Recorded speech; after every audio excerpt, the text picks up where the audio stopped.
Chennai கோவலம்பாக்கத்தில் metro rail பணியின் பொழுது ராட்சத கிரேனின் பேட்டரி வெடித்து ஏற்பட்ட தீ விபத்தால் பரபரப்பு ஏற்பட்டது. இதுகுறித்த கூடுதல் தகவல்களை செய்தியாளர் கசாலி வழங்கிட கேட்கலாம். கசாலி வணக்கம். இந்த சம்பவம் எப்பொழுது நிகழ்ந்தது? இந்த சம்பவத்தினுடைய முழு பின்னணி என்ன?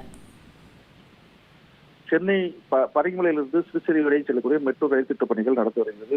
மேடவாக்கம் பிரதான சாலையில் கோயிலம்பாக்கம் பகுதியில் மெட்ரோ ரயில்வே திட்டப் பணிகளுக்காக ராட்சத கிரேன் மூலம் அந்த தூண்கள் அமைக்கும், அந்த தூண்கள் மேல தளங்கள் அமைக்கும் பணிகள் நடந்து வருகிறது. இந்த நிலையில் நள்ளிரவு இந்த ராட்சத கிரேன் வாகனத்தில் உள்ள பேட்டரி வெடித்ததால் தீப்பொறி ஏற்பட்டு தீ மலமான எரியது. கிரேன் முழுவதும் எரிய தொடங்கியது.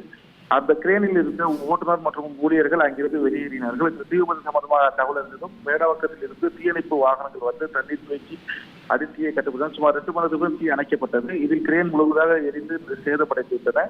இந்த சம்பவம் தொடர்வதாக தற்போது இந்த கிரேனை பழுது பார்க்கும் பணியில் ஊழியர்கள் ஈடுபடுகிறார்கள். இதனால் அந்த பகுதியில் ஒரு வழி பாதை அடைக்கப்பட்டு மற்றொரு வழியாக அந்த வாகனங்கள் செல்ல அனுமதிக்கப்பட்டிருக்கிறது.